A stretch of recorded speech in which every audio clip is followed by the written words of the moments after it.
can pick up the pieces and you can keep moving and heal at the same time. You can't be a mother and a lawyer at the same time, because the law is a jealous lover. Apart from what is my home, there is a home I come from that needs to be taken care of. As well, Because yeah. there's no one there. They all died, unfortunately. So every time I get work now, I need to make sure that if it's an unopposed matter for someone who's just coming along, every month I need to give a tenth of my work to someone.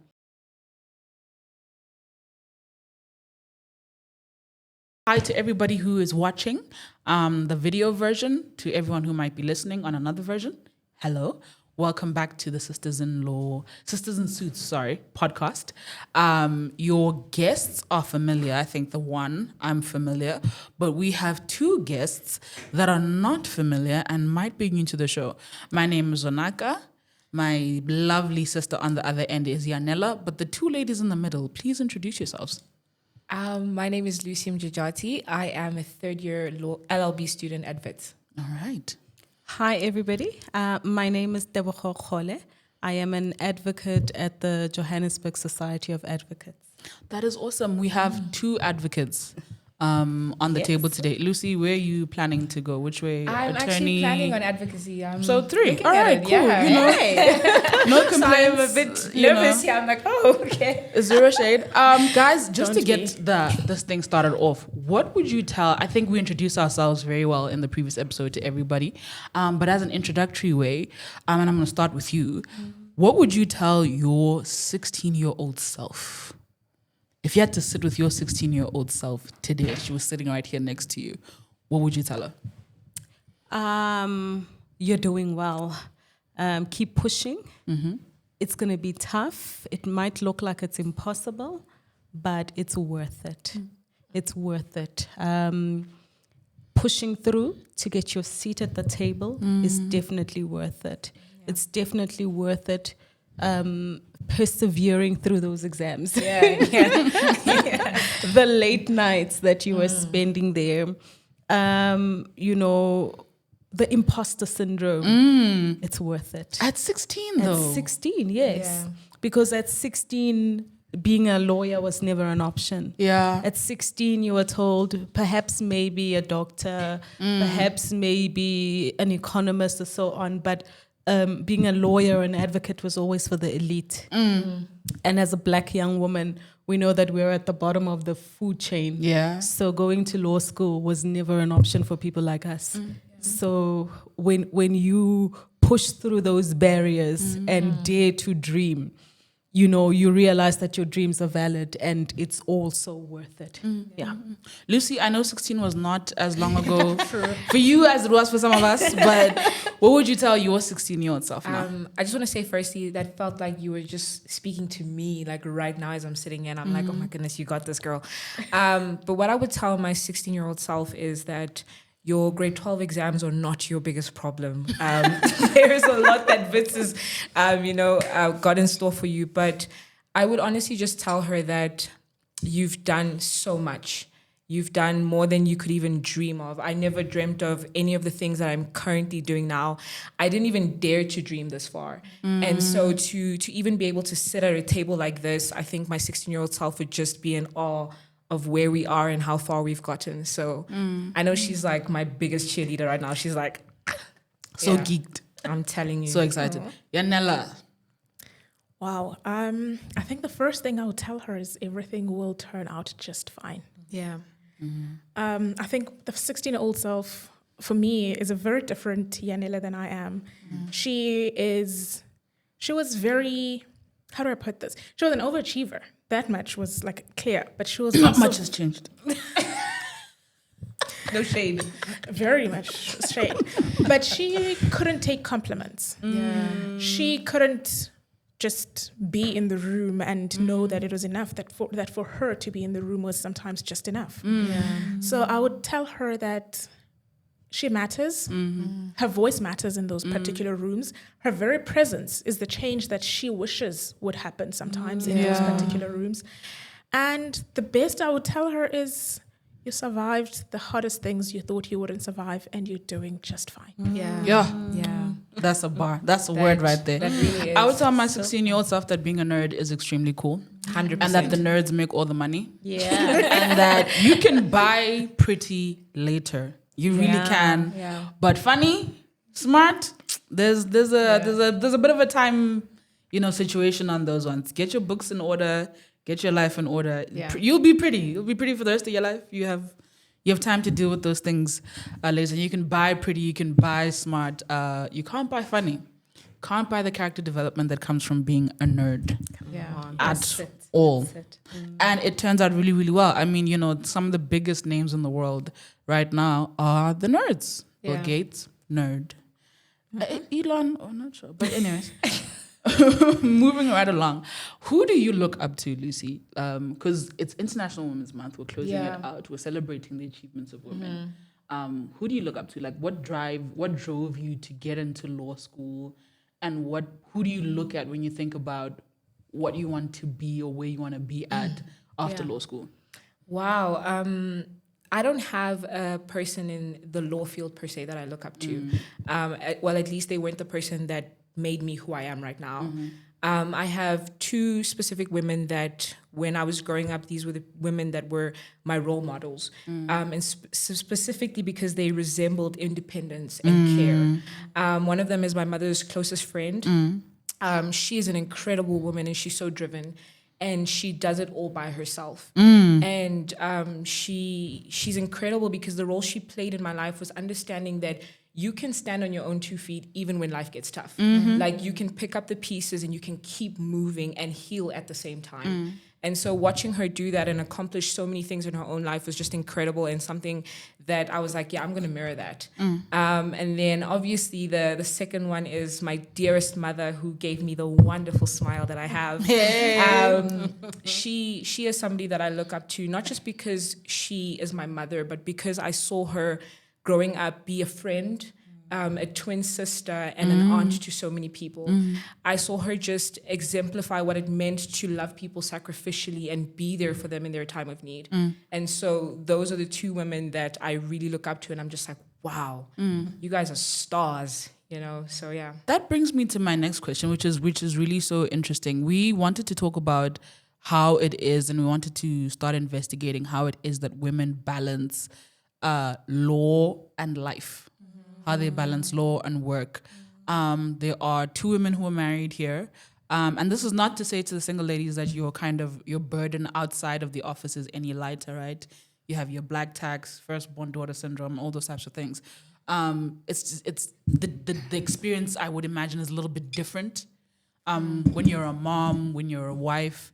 And she speaks about her mom's best friend, that kind of community, and the way that she was able to pour into her as her friend's daughter.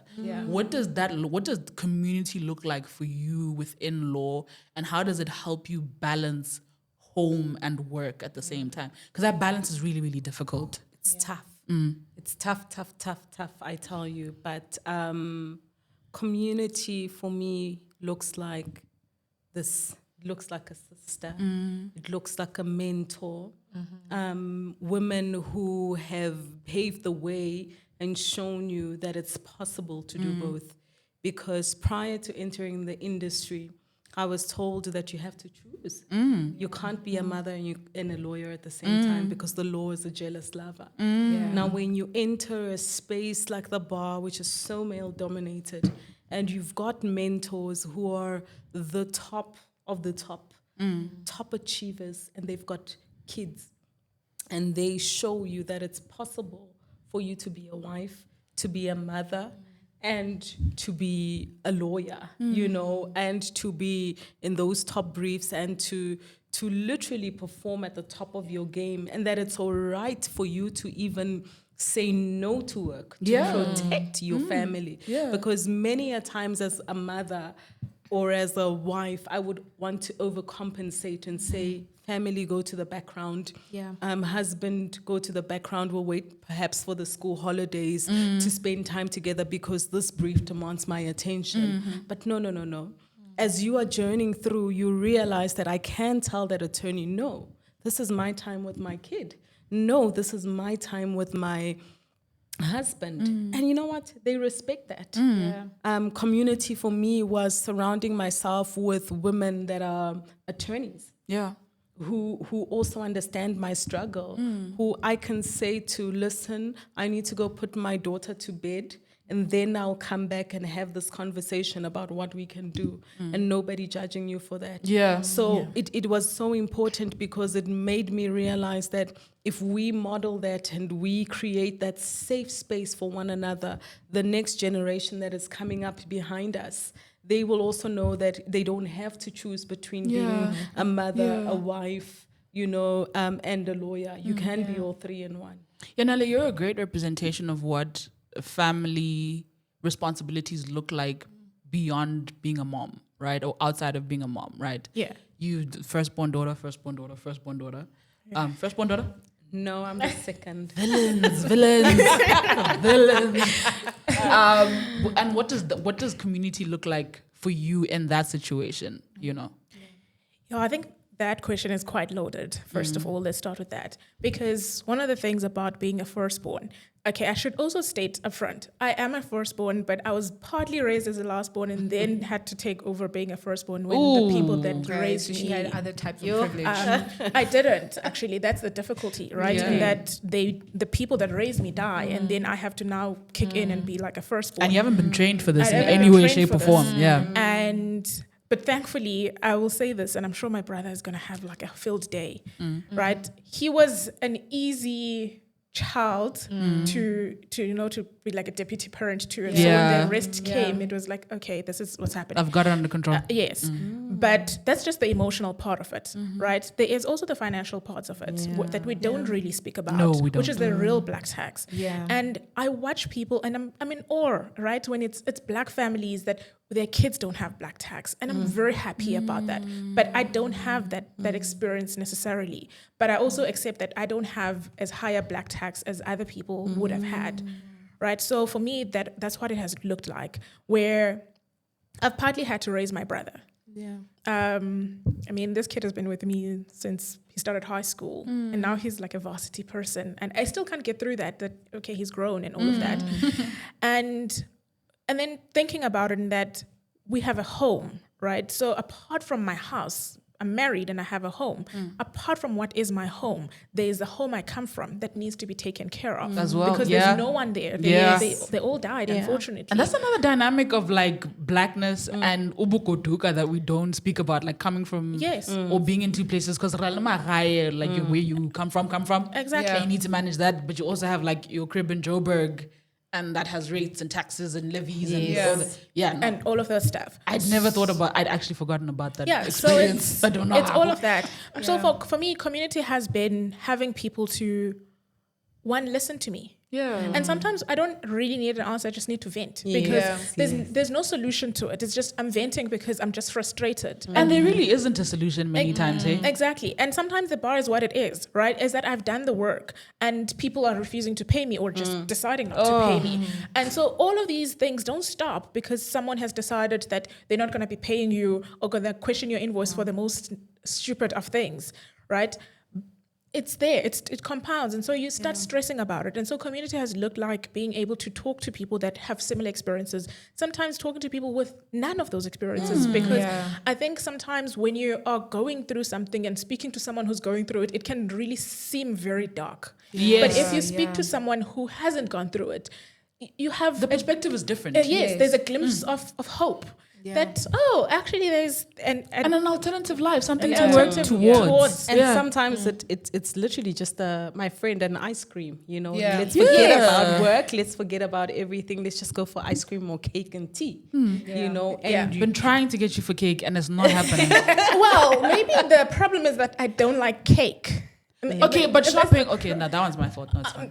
Thank you very much. Shopping is worse. We don't go there. Why not? What? Because we've done that, and it turned into a frustration session for Yanela because we were meant to be getting vegetables and fruits, and then I saw plants and things for the garden, and she was like, "Ma'am, this is not why we are here." Oh, please, you can't let her boss you around. Just take her. Yeah, so I said to her, "You'll be fine," and did what I needed to do. After that, the conversation was, I don't think we should do this again.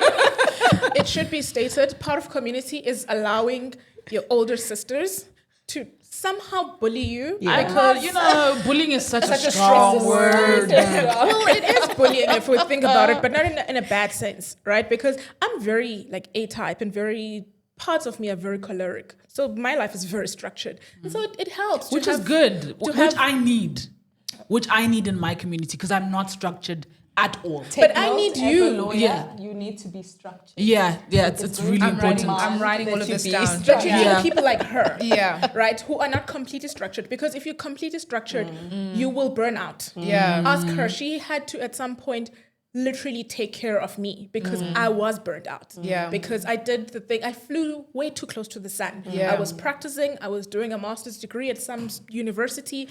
I was a wife. I was a mother of 4 babies. I was raising it was a too high much. school Yeah. kid. Yeah. It was all there. Setting Yeah. up brand new chambers. Yeah. So And nobody I flew tells you about the too cost close. of setting up chambers. Can we please talk about the cost of setting up chambers? Because I wanted to Can we ask. talk about it? Because I wanted to ask, Yeah. one of the challenges that you experience, like Yes. lack of community, trying to balance things out at home and at work.